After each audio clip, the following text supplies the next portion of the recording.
Fractals, very cool. The way they pop up in nature, the way humanity actually uses them, often unintentionally. It's a really cool rabbit hole to go down. But we don't use them in trading here at No Nonsense Forex. So no harmonic patterns, no Fibonacci, anything like that. I've just failed to see a strong enough correlation between behavior patterns like this and the behavior patterns you see in the market. Try and convince me all you want. I'm just not seeing it. But as we have seen in the past, when you take concepts we don't use and code them into an indicator as a portion of that indicator, well, that can be quite different.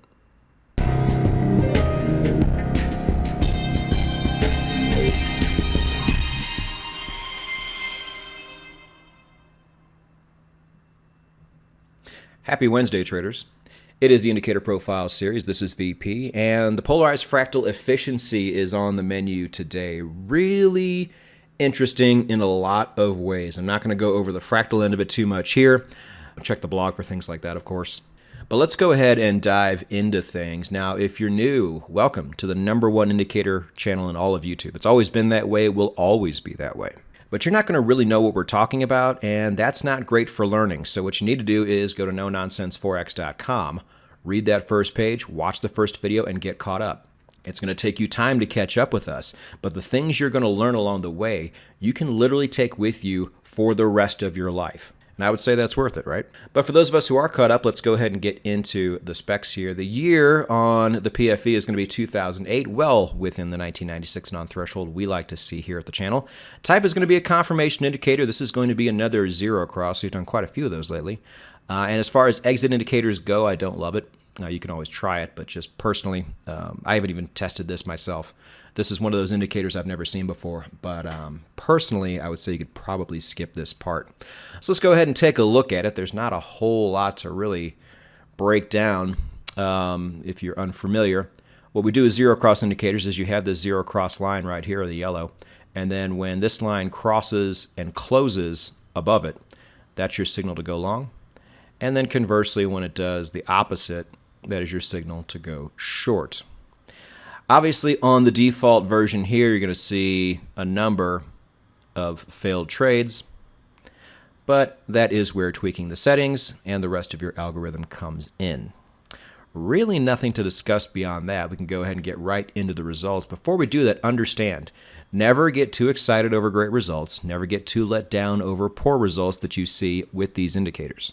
First of all, poor results are never really poor because they wouldn't make this channel and they wouldn't make this series if they were. But all that matters is how it performs in your system, and no matter how many times I say this, there are still people in the comment section who just don't get it. So I'll continue to say it. I will also continue to say that we have you hooked up really good in the show notes down below. What we have for you is a link to my automation blog showing you how to test this yourself on the MT4 strategy tester, just like we do. A link to the indicator blog, like I said, gives you all the good nerdy stuff, gives you the tweak settings that you don't see here, so you're almost going to have to go there if you want to really try to optimize this. And if one video is not enough for you, Dan always has a supplemental video to mine that you can go watch right after this. Shows you the indicator moving in real time, shows you some other information about it that I don't share. So the adventure does not have to end here. You're also going to get his second email address if you want to submit an indicator for possible profiling here on my channel. We've already done 3 or 4, and we will certainly do more, so get those in if you'd like. And then the most popular place on all the internet, the indicator library, where you can download this indicator and every indicator we have done here on the Indicator Profile Series.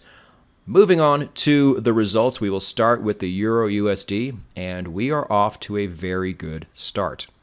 The caveat, as it often is with some of these, is you have a great ROI that is already above the benchmark for the S&P 500, for example, in one indicator. That's great.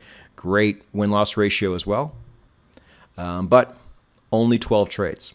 So either this might be better served as your secondary confirmation indicator, or you might just not want to use these settings at all and try yourself to optimize this in a different way. I think if people watch this video and they only see 12 total trades, they'll be like, well, I'm not going to test this. It's too slow. Not necessarily. You might be able to optimize it just as well, if not better, with much higher trades. Again, don't ever take what you see right here as the final word.